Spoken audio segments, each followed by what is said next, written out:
Hello everyone, welcome back to my channel maths and matrix. जैसे कि आपको पता है हमने 4 एक्सरसाइजेस कंप्लीट कर चुके हैं from the chapter of sets in grade 11 mathematics syllabus और आज हम शुरुआत करेंगे एक्सरसाइज 1.5 से। ठीक है, so I will be explaining to you the solutions of each and every question from the exercise 1.5 which is one of the important exercise exam point of view for your CBSE even written examination as well as the various defense competitive examination if you are aspiring to write for। ठीक है, तो यहाँ से अभी हम start करते हैं। Question number 1, we have the set U which is provided to be the set containing 9 elements 1 to 9। जैसे कि हम देख सकते हैं 1 2 3 4 5 6 7 8 9 9 नंबर्स इसमें, और सेट A दिया गया है कुछ नंबर्स के साथ, सेट B दिया गया है, सेट C भी दिया गया है, और हमें यहाँ पे फाइंड करने के लिए बोला है A dash, B dash and so on. So first of all let me tell you what did I read? I read A dash. What is this dash stands for? This is the complement of the set. तो A dash का मतलब है हम लोग बात कर रहे हैं complement of A की। अभी अब complement of A से क्या मतलब निकलता है, कैसे फाइंड आउट करते हैं, मैं बताती हूँ। complement मतलब it's just the all things except the A। Complement of A would be the opposite container of A in simple words, or in other words if you want to understand I would give you here simple example। समझो मेरे पास एक set है U जिसमें है elements A B C D so on till Z suppose, और हमारे पास है एक सेट A जिसमें सिर्फ एलिमेंट A है। अगर मैं आपको अभी बोलूँ A डैश निकालो तो आप क्या लिखोगे, आप लिखोगे B C D से Z तक, क्योंकि ए डैश में वो सब मेंबर्स आएंगे जो ए में नहीं है। तो ए में क्या था, ए था, तो वो स्मॉल ए नहीं आएगा, बाकी सब मेंबर्स आएंगे। ये बाकी सब मेंबर्स कहाँ से लाए हमने, यूनिवर्सल सेट से। तो जब भी हम कॉम्प्लीमेंट की बात करते हैं तभी हमारे पास एक यूनिवर्सल सेट होता है जिसके रिलेटेड हम लोग एक कॉम्प्लीमेंट ऑफ सेट डिटरमाइन करते हैं। ठीक है, तो ये बात आपको समझ में आ चुकी होगी। अभी let us then answer the questions of the first question। we have so many sub questions here, तो पहले सब क्वेश्चन से हम स्टार्ट करेंगे। so let me tell you about the very first सब क्वेश्चन का आंसर। तो यहाँ पे है a डैश जो हम अभी कैलकुलेट करेंगे। देखो a में क्या है 1 2 3 4 तक के, तो क्या हमें निकालने हैं, u से 1 2 3 4 को निकाल दो। a डैश लिखेंगे अभी हम 5 6 7 8 9 का सेट। समझ में आ गई बात। सिमिलरली बी डैश की बात करते हैं। बी डैश में अभी है 2 है 4 है 6 8 है, तो इसके लिए मैं यहाँ पे ये पहले यूनिवर्सल सेट को फिर से नया से बना देती हूँ। 2 4 6 8 को निकाल देना है हमें। 2 4 6 8 को निकाल दिया तो क्या बचा वो लिखेंगे बी डैश में, है ना। तो बी डैश क्या हो गया 1 3 5 7 9, है ना बात। Now understand A union C whole dash, इसका मतलब क्या होगा, इसका मतलब है पहले आपको निकालना है ए यूनियन सी का सेट, देन उसका कॉम्प्लीमेंट लेना है। तो सबसे पहले मैं यहाँ पे अभी लिख रही हूँ ए यूनियन सी। ए यूनियन सी मतलब आपको क्या करना है, ए सेट एंड सी सेट का क्या करना है, यूनियन लेना है। यूनियन आपको पता है, मैंने आपको एक्सप्लेन किया है प्रीवियस लेक्चर में। If you don't know what you can do is you can just check back the previous lecture wherein I have completed the exercise 1.4। ठीक है, तो यहाँ पे A यूनियन C अभी हम लिख लेते हैं पहले। तो A यूनियन C में लिख रही हूँ, तो ये हमारे पास है 1 2 3 4 6 एंड 8। हमें क्या चाहिए, ये सेट का हमें क्या चाहिए, ये सेट का हमें चाहिए डैश। तो इसका डैश मतलब अभी हम इसका कंपैरिजन करेंगे यूनिवर्सल के साथ। तो अभी फिर से यूनिवर्सल को नया बना लेते हैं। क्या क्या निकालना है, देखो 1 2 3 कैंसिल करो, 1 2 3 4 निकाल लिया, 6 और 8 निकाल लिया, बचे हुए को लिखेंगे इसमें अभी हम। तो ये हो गया डैश, दैट इज 5 7 9। समझ में आ गई बात। Similarly this you can take it and you can comment the answer. Okay, it's very easy. आपको सिमिलरली जाना है जैसे मैंने आपको पढ़ाया थर्ड क्वेश्चन का आंसर। ए यूनियन बी निकालेंगे, then you would find its complement with respect to the universal set U. ठीक है, अभी देखते हैं इंटरेस्टिंग सी बात। ए डैश का डैश, इसका मतलब क्या है, पहले तो आप निकाल लो ए डैश, पहले आपको निकालना है ए डैश, फिर उसका कॉम्प्लीमेंट निकालना है। समझ में आई बात। तो पहले ए डैश निकाल लेते हैं। ए डैश क्यों निकालना, हमारे पास तो ऑलरेडी आंसर है, तो वो यहाँ पे लिख लेती हूँ मैं 5 6 7 8 9, ये लिख लिया। अभी इसका हमें क्या चाहिए, डैश चाहिए। तो इसका डैश मतलब फिर से हम यूनिवर्सल को नए सा बना देते हैं और इसमें से काट देते हैं 5 6 निकाल लिया, 7 निकाल लिया, 8 निकाल लिया, 9. So what do we have? We have 1 2 3 4. Simple सी बात है. अभी नेक्स्ट देखते हैं. यहाँ पे क्या करना है, b माइनस सी का होल डैश निकालना है. तो आपको यहाँ पे क्या है प्रोसेस, b माइनस सी निकाल लो, फिर उसका डैश निकालो. b माइनस सी आपने फिर से पढ़ लिया है. कैसे करते हैं, आपको सब्ट्रैक्शन करना होता है. सेट c को सब्ट्रैक्ट करेंगे फ्रॉम b. तो सेट c और b में क्या कॉमन है पहले देख लो. हमारे पास है 4, फिर हमारे पास है 6 कॉमन. तो b माइनस सी मतलब b का बचा लिखेंगे. 4 और 6 को निकाल लिया जो c से कॉमन था. तो रिमेनिंग क्या है अभी, वो है b minus C, that is 2 8. That is the elements from b. इसका हमें क्या चाहिए, डैश चाहिए. तो जल्दी से देख लो इसका डैश क्या है. यूनिवर्सल सेट हमारे पास है, इसमें से हमें क्या निकालना है, 2 और 8 को निकाल देना है. 2 और 8 को निकाल लिया तो रिमेनिंग क्या रहेगा हमारा, complement. That is the complement of b minus C dash. उसका कॉम्प्लीमेंट लिख रहे हैं ना. तो b माइनस सी का कॉम्प्लीमेंट लिख रहे हैं हम लोग. तो वो है 1 3 4 5 है, 6 है, 7 है, फिर 8 तो नहीं है हमारे पास, 9 है in the complement. So this completes, है ना. नेक्स्ट देख लेते हैं. हमारे पास है question number 2 now. If u is again given to u, which is the set containing some alphabets, find the complements of the following sets. ठीक है, a का b c d उन्होंने 4 सेट्स हमें दे के रखे. With respect to this u set, which is we called it to be universal set when we are finding the complement of the following sets. तो इसका अभी हम कॉम्प्लीमेंट लिख लेते हैं फटाफट से. a b c को निकाल लो तो क्या बचेगा, ये मैं एरेस कर देती हूँ, यू को नए से बना देती हूँ. तो हमें यहाँ पे एरेस करना है ए बी सी, बचा हुआ लिख देंगे हम. तो ये है D E F G H, remaining elements of U when you subtract A. समझ में आ रही बात. मैं क्या बोला आपको, यू में से हम ए को निकाल रहे ताकि हम क्या लिख पाए, ए डैश. मैंने यहाँ पे क्या लिखा है, ए डैश. ये है फर्स्ट का आंसर. अभी लिखते हैं B dash. D E F G को निकालना है तो फिर से नए से बना लेते हैं. किसे निकालना है, डी ई एफ जी को निकाल लिया. तो क्या बचा, लिखते हैं A B C. D E F G तो चला गया, एच. ये भी क्या है हमारा, U minus B A. Actually हम क्या कर रहे हैं कॉम्प्लीमेंट के प्रोसेस में, यूनिवर्सल सेट से गिवन सेट को सब्ट्रैक्ट करें ताकि हमें उसका कॉम्प्लीमेंट मिले. समझ में आ रही है बात. ये इंपॉर्टेंट चीज है जो आप समझ रहे हो अभी. ओके, नेक्स्ट सिमिलरली सी लिखते हैं. अभी यहाँ पे सी क्या होगा, ए सी ई जी को निकालना है हमें. ए सी ई जी तो निकाल लेते, ए सी ई जी. तो क्या बचा, बी डी एफ बचा, है ना, और एच भी है. ये भी क्या बोलेंगे हम, यू माइनस सी है. सिमिलरली डी डैश लिख लेते हैं. डी डैश क्या है, we have to cancel off, yes we have to cancel off here F G H और ए. तो बचा लिख लेते हैं, वो है हमारे पास बी सी डी ई. तो आपको समझ में आई बात. In the complement process we are finding actually what, difference only. Complement of a set is same as the difference of that set with respect to universal set, है ना. ये सब बातें आपको समझ में आ चुकी होगी. So now let's move on to the next question number 3. यहाँ पे है हमारे पास the question number 3, the taking the set of natural numbers as the universal set. ये बात गौर करो, हमें यूनिवर्सल सेट को किससे लेना है, हमें लेना है सेट ऑफ नेचुरल नंबर्स को as universal set. Natural numbers तो आपको पता है नेचुरल नंबर्स तो आपको पता है ना. So we have to then write down what, the complements of the following sets.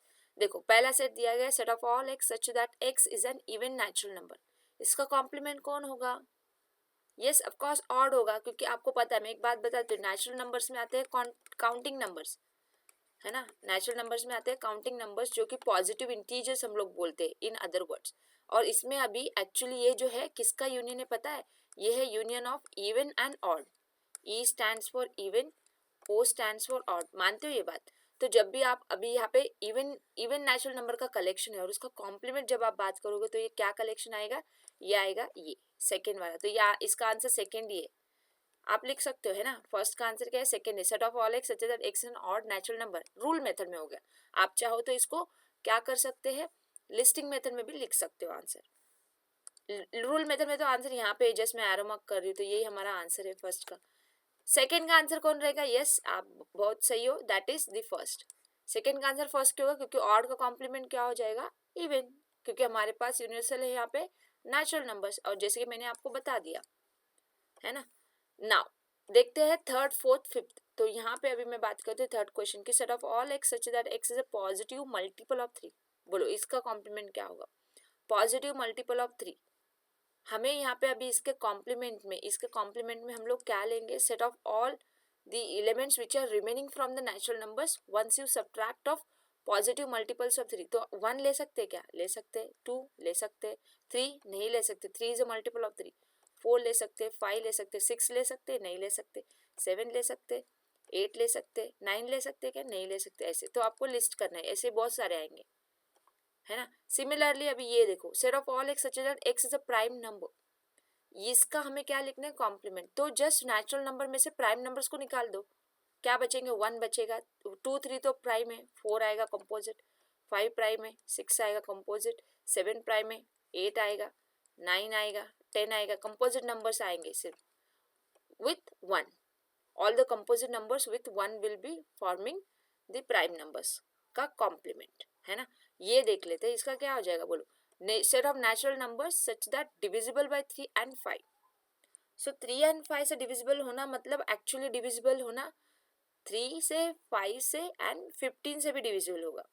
तो ऐसे कौन से नंबर से जो नहीं होंगे डिविजिबल, वो हमें लिखने, क्योंकि हम यहाँ पे किसकी बात कर रहे हैं? We are talking about the complements. तो हमें ऐसे सब नंबर लेने जो 3 से डिविजिबल ना हो, 5 से डिविजिबल ना हो, ना ही 15 से, क्योंकि आपको पता है जो नंबर 3 5 से डिविजिबल रहेगा वो 3 and 5 3 into 5 से भी डिविजिबल रहेगा। तो यहाँ पे आप लिख सकते हो 1, 2 लेंगे, 3 लेंगे क्या? नहीं। 5 लेंगे क्या? नहीं। 4 ले सकते, 6 ले सकते, नहीं। 7 ले सकते, है ना। 8 नहीं ले सकते, 9 नहीं ले सकते, 10 ले सकते हैं, 11 ले सकते, 12 नहीं ले सकते, 13 ले सकते, 14 ले सकते, 15 नहीं ले सकते, 16 ले सकते। तो ऐसे आप यहाँ पे लिस्ट कर सकते हो, और चाहो तो आप रूल भी लिख सकते हो। इसको अगर आप रूल मेथड में कॉम्प्लीमेंट लिखने जाओ तो सिंपल लैंग्वेज में आप लिख सकते हो, set of all x such that x is a natural number which is not divisible by 3 और 5, ऐसे लिख सकते हो, है ना। तो ये हो गए third question. Now we talk about similarly the third question के रिमेनिंग क्वेश्चन है। यहाँ पे फर्स्ट हमें दिया गया है set of all, I mean sixth question है ये थर्ड का, set of all x such that x is a perfect square. X is a perfect square, अभी हमारा कौन था? Universal set natural numbers, recall किया। तो अभी हमें उसमें से क्या निकाल देने? परफेक्ट स्क्वायर निकाल देने। तो इसको मैं अभी यहाँ पे सिंपली इसका कॉम्प्लीमेंट में यहाँ पे रूल के फॉर्म में लिखूंगी। देखो, set of all x such that x is not perfect square, x is not perfect square. Simple सी बात है, क्योंकि हमारा तो यूनिवर्सल सेट नेचुरल नंबर से, तो हम लोग नेचुरल नंबर्स की बात कर रहे हैं, किसी और की बात नहीं कर रहे। Set of all x such that x is not perfect square, हो गई बात। सिमिलरली परफेक्ट क्यूब, इसका भी आप लिख सकते हो, है ना। Set of all x such that x is not perfect cube, simple rule method के फॉर्म में आप लिख सकते हो इसको। अगर आप चाहो तो उसको लिस्ट भी कर सकते हो। लिस्ट करना बहुत आसानी हो जाता है, क्योंकि नेचुरल नंबर जो बचे कुछ है वो डालने हैं, जिसके बारे में वो बोले वो निकाल के आपको डालने, क्योंकि आप कॉम्प्लीमेंट की बात कर रहे हो, है ना। Similarly this set is interesting, set of all x such that x plus 5 equal to 8। Actually इसको आपको क्या करना होगा? सॉल्व करना होगा। ये इक्वेशन का सोल्यूशन क्या है? एक्स प्लस 5 इक्वल टू 8 का नेचुरल नंबर से, यहाँ पे हम नेचुरल नंबर्स की बात करें तो एक्स क्या होगा? ऑब्वियसली 3 होगा। तो इसका कॉम्प्लीमेंट कौन बन जाता है? All the natural numbers accept 3। तो इसको आप कैसे लिख सकते हो पता है? आप मैं आंसर बता रही हूँ, आंसर में कैसे लिखोगे? Set of all natural numbers minus singleton 3, ऐसे लिख सकते हो क्या? लिख सकते हैं, क्यों नहीं। सेट ऑफ नेचुरल नंबर में से हम निकाल दे रहे सेट कंटेनिंग 1 एलिमेंट, जो कि इसका इधर सोल्यूशन है। सिंपल सी बात है। तो ये हो गया answer, okay, for the complement of this set. तो ये आप अभी आसानी से लिख सकते हो, इसको भी आप सॉल्व कर लो, है ना। क्या मिलेगा यहाँ पे? 2x इज इक्वल्स टू 4, जो देगा हमें x इज इक्वल्स टू 2। तो यहाँ पे भी आंसर क्या हो जाएगा? फिर सेट ऑफ नेचुरल नंबर में से 2 निकाल दो, वो हो जाएगा complement of the given set.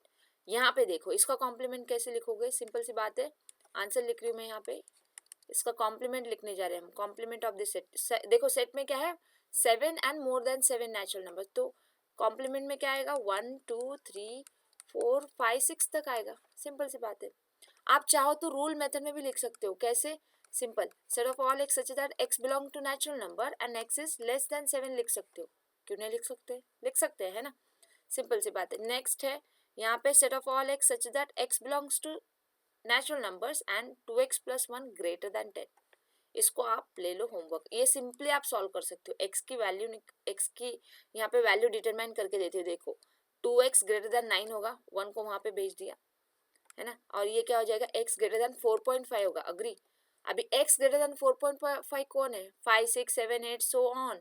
तो इसका मैं आंसर भी आपको चाहे तो लिख देती हूँ, सिंपल सी बात है।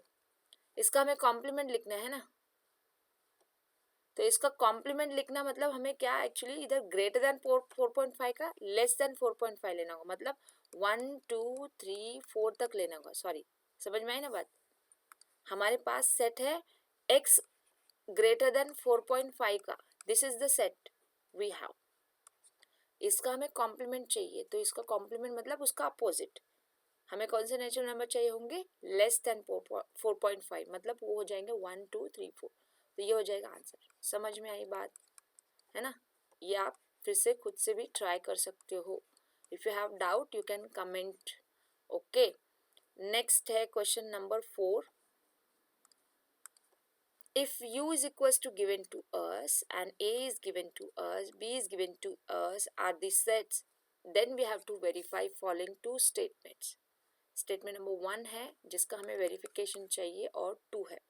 सिंपल वेरिफिकेशन प्रोसेस है, आपको सिर्फ यहाँ पे देखो प्रोसेस फॉलो करने। तो मैं लेफ्ट हैंड साइड से जाती हूँ, हमारे पास है a union b the whole dash. तो पहले तो मैं क्या लिखूंगी, a यूनियन b का सेट लिखूंगी। ये सेट a को और b को यूनियन ले लो, क्या हो जाएगा, लिखते हैं। हमारे पास है 2 3 है, देखो 2 है, 3 है कलेक्ट करने के लिए, 4 है, 5 है, 6 है, 7 है, 8 है। अभी इसका हमें क्या चाहिए, डैश। जब भी आप डैश निकालने जा रहे हो तो उसको कंपेयर करोगे यूनिवर्सल से। क्या क्या निकालना है, देखो 2 3 4 5 6 7 8 निकालना है। तो बचा कौन, 1 और 9 बचा। अग्री है ना। तो ये हो गया 1 9। ये हो गया हमारा left hand side. Right hand side भी देख लेते हैं। अभी राइट हैंड साइड में मुझे पहले चाहिए ए डैश, फिर उसका इंटरसेक्शन लेंगे बी डैश। तो मैं अभी लिखने जा रही हूँ ए डैश को, ठीक है। ये पहले मैं क्लीन अप कर लेती हूँ। Now you focus on A dash. A में हमारे पास क्या है, देखो 2 4 6 8, तो निकाल दो 2 4 6 8। बचा हुआ है ए डैश, क्या है 1 3 5 7 9 है। इसका हम इंटरसेक्शन लेंगे बी डैश से। बी डैश हमारे पास क्या रहेगा, 2 3 5 7 निकाल लो। ओके 2 3 5 7 निकाल लो, हमें 2 3 5 7 निकाल लिया। So we have what, we have 1, we have 4, we have 6, we have 8, we have 9। इसका इंटरसेक्शन देख लो अभी क्या क्या कॉमन है। We have common 1, we have common क्या है, कॉमन 9 है डायरेक्ट, है ना। देखो हो गई बात, वेरीफाई हो गया। लेफ्ट हैंड साइड और राइट हैंड साइड का आंसर सेम आया।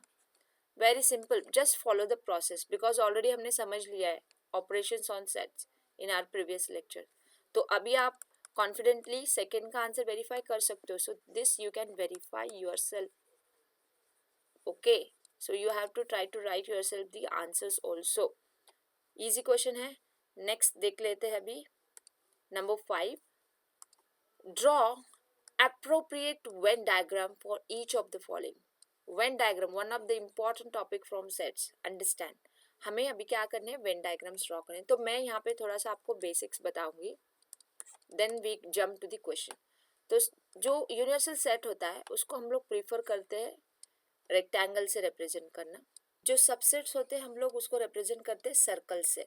अगर कोई दो सेट्स है जिसमें कुछ कॉमन है तो उसको हम इस तरह से दिखाते हैं। ये जो रीजन है, ये रीजन जो है इसको हम रिप्रेजेंट करते हैं as a common members of the given two sets. अगर 3 सेट्स का कॉमन है तो इस तरह से वो हो जाता है, लाइक दैट, सो ऑन। तो और एक बात यहाँ पे बता दो, जब हम लोग कॉम्प्लीमेंट की वगैरह बात करते हैं, जैसे कि आपको पता चला कि हम लोग उसे रेफर करेंगे यूनिवर्सल के साथ। तो जैसे कि अभी एक हो गया, एक ले लेते हैं एक यूनिवर्सल सेट, एक सेट ए ले लेते हैं, ठीक है। तो इसका अभी ये समझो इसके अंदर है सेट ए, तो इसका कॉम्प्लीमेंट कौन रहेगा, रिमेनिंग, जिसको मैं इस तरह से शेड कर सकती हूँ, है ना। यूनिवर्सल का रिमेनिंग बचा कुचा हिस्सा जब आप ए को निकाल लोगे। सिंपल सी चीज़ें होती है। Let me then jump to the solutions now. Automatic आप समझ जाओगे, जस्ट आपको समझना है नोटेशंस, मतलब कौन से शेप्स यूज होते हैं वेन डायग्राम ड्रॉ करने के लिए, है ना। फर्स्ट का आंसर अभी हम देख लेते हैं, A union B the whole dash. देखो मतलब यहाँ पे हमें लेना है सेट ए यूनियन बी। जैसे कि हमें पता है जब दो सेट का यूनियन निकालने जाते तो उनमें एलिमेंट्स कॉमन होने के चांसेस होते हैं ना।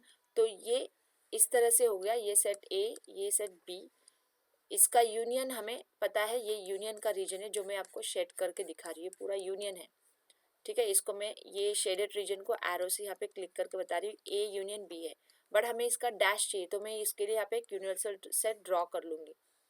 और हमें अभी क्या करना है, इसका क्या दिखाना है, डैश रीजन। तो ये जो रीजन है, मैं वाइट से शेड कर रही हूँ, वाइट से जो शेड किया हुआ रीजन है, ये क्या हो जाएगा, ए यूनियन बी का क्या हो जाएगा, डैश। ये हो जाएगा ए यूनियन बी का डैश। सिंपल सी बात है। सो ये हो गया हमारा फर्स्ट का आंसर। सिमिलरली सेकेंड का आंसर हम देख लेते हैं, A dash intersection B dash. तो हमें यहाँ पे अभी एक चाहिए यूनिवर्सल सेट, है ना, यहाँ पे मैं लिख देती हूँ ये यू है। फिर हमें एक सेट ए लेना है और एक सेट बी लेना है ना। ये है ए, ये है बी। ए का डैश कौन होगा, ए का डैश कौन होगा बताती हूँ। ये जो शेडेड रीजन है, ये हो गया ए का डैश। मैं पहले बता देती हूँ, इसमें बी भी आ सकता है कि नहीं। ये हो गया ए का डैश। अभी बी का डैश जब हम बोल रहे, बी का डैश जब मैं बोल रही हूँ, तो मैं अभी बी को छोड़ के ए के साथ यूनिवर्सल को लूंगी, बी को छोड़ के ए के साथ यूनिवर्सल को लूंगी। ये जो येलो में शेड किया ये है बी डैश। अभी हमें क्या चाहिए, इनका इंटरसेक्शन चाहिए। तो देख लो क्या है कॉमन, दोनों शेड कहाँ पे, दोनों शेड कौन से रीजन में आ रहे हैं। देखो ए में तो सिर्फ येलो आया है, बी में सिर्फ ब्लू आया है, कौन से रीजन में दोनों कलर आया है, वो है दोनों में आया हुआ हिस्सा। तो ये है सिर्फ यूनिवर्सल का हिस्सा, है ना, ये है universal once you subtract of A and B, है ना।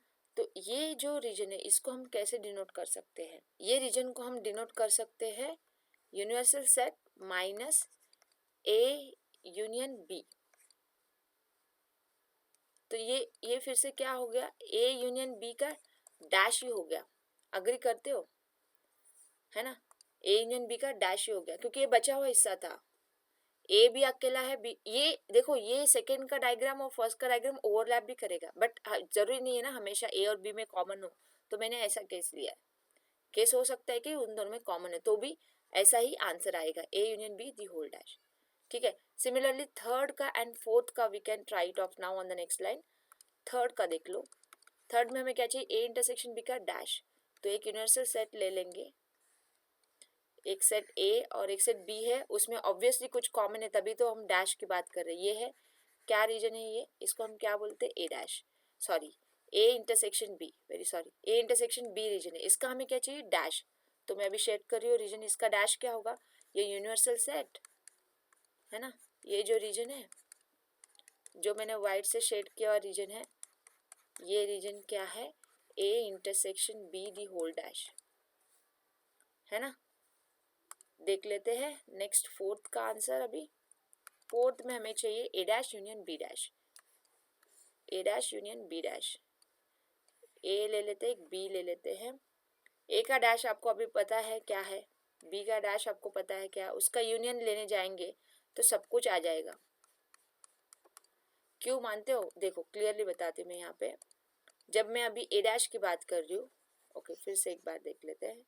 We have one universal set, ठीक है, we have one A, we have one B, general case लेते हैं। तो जब मैं ए डैश की बात कर रही हूँ, now I am shading that region, A को छोड़ के बाकी सब कुछ, है ना, वो है हमारा ए डैश, ये है ए डैश। और जब मैं बी की बात कर रही हूँ, बी को छोड़ के बाकी सब कुछ हम ले रहे हैं, तो मैंने ब्लू से शेड किया, ये ब्लू रीजन क्या है, बी डैश। तो अभी मैं इसका क्या लेने जा रही हूँ, ए डैश यूनियन बी डैश। तो सब कुछ आ गया ना, ए डैश में तो बी को मिला के सब कुछ है और बी डैश में ए को मिला के सब कुछ है। तो ये तो सब कुछ पूरा यूनिवर्सली दे रहा है, सब कुछ शेड हो जा रहा है उसकी वजह से, है ना। So I will shade it with the red if you want. तो सब कुछ पूरा शेड हो जा रहा है, क्या है वो रीजन, ये रीजन जिसको हम यूनिवर्सली मानेंगे। क्लियर है, hopefully you got it. Next question देख लेते हैं, number 6। Let U be the set of all triangles in a plane and A is the set of all triangles with at least one angle different from 60 degrees, then what is A dash? यहाँ पे हमें set U है जो कि set of all triangles in a plane है। मतलब इसमें सभी ट्रायंगल्स है, ऑल टाइप्स ऑफ ट्रायंगल। और हमारे पास जो सेट ए है ये है set of triangles with at least, बोला है यहाँ पे at least one angle, at least one angle different, at least one angle different from 60 degree. तो at least one angle different from 60 degree मतलब एक भी एंगल 60 डिग्री नहीं, दो एंगल भी 60 डिग्री नहीं, तीन एंगल भी 60 डिग्री नहीं। तो इसका डैश अगर मैं लिखने जाऊँ तो यहाँ पे मैं सिंपली लिख सकती हूँ set of all triangles with no angle different from, simple मैं उसका अपोजिट लिखने जा रही हूँ, no angle different from 60 degree, क्योंकि एटलीस्ट का डायरेक्ट नो पे आएगा, जीरो पे आएगा। एटलीस्ट वन का अपोजिट क्या होगा, जीरो, मतलब no angle different from 60 degree. Simple है। So now we move on to the next question number 7। Fill in the blanks to make each of the following a true statement. बहुत ही useful है ये understand करने के लिए concept. देखते हैं, पहला क्वेश्चन है A union A dash. A union A dash क्या होना चाहिए, यूनिवर्सल, अग्री करते हो। जब भी हम एक सेट का यूनियन लेते हैं उसका कॉम्प्लीमेंट के साथ, देखो वेन डायग्राम, यहाँ पे एक यूनिवर्सल और एक सेट है ए, इसका कॉम्प्लीमेंट क्या होता है, एक्सेप्ट ए। ये सब कुछ है, जो रीजन है ये क्या है, ये ए डैश है। इसका मैं अगर यूनियन बोलने जाऊँ विथ ए तो ये तो मुझे तो पूरा क्या देगा, फिर से पूरा रेक्टेंगल देगा, इसीलिए ये चीज़ है। समझ में आई बात। अभी देखते हैं नेक्स्ट, एम टी का डैश इंटरसेक्शन बी डैश। अभी एम टी डैश क्या होता है ये बात समझ लो। एम टी एक सबसेट है यूनिवर्सल सेट का, इसका डैश बोलोगे तो यूनिवर्सल, और यूनिवर्सल का डैश बोलोगे तो एम टी। ये बात क्लियर कर लो, ओके, इन योर माइंड। सो इसके हिसाब से अगर आप देखोगे, इसका अगर मैं इसका इंटरसेक्शन बी डैश के साथ लेना चाहूँ, अभी यूनिवर्सल सेट तो बड़ा सेट, इसमें सब कुछ है, इसका मैं कॉमन ले रही हूँ बी डैश के साथ, तो उसी का वही आएगा ना कॉमन। यू में तो सब कुछ है, उसका कॉमन विद गिवन सेट तो गिवन सेट ही आएगा, तो इसका आंसर बी डैश होना चाहिए।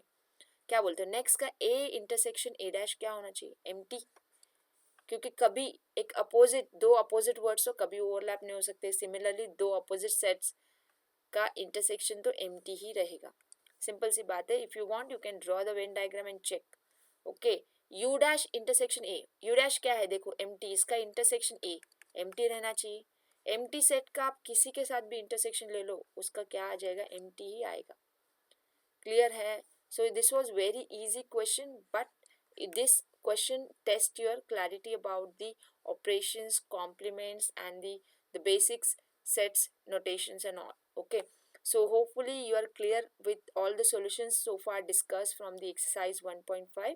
Stay tuned so that I'll be coming up with the next exercise 1.6 to make your doubts clear, if any, from the chapter of sets. Don't worry, I would be also completing for you the miscellaneous exercise to make you understand the type of questions which are also could be part of your competitive exams. So to be updated with my latest video series, you have to subscribe to my channel Maths and Matrix and press the bell icon so that whenever my new video uploads you will get the notification, and do on time you can watch and understand the things. Thank you.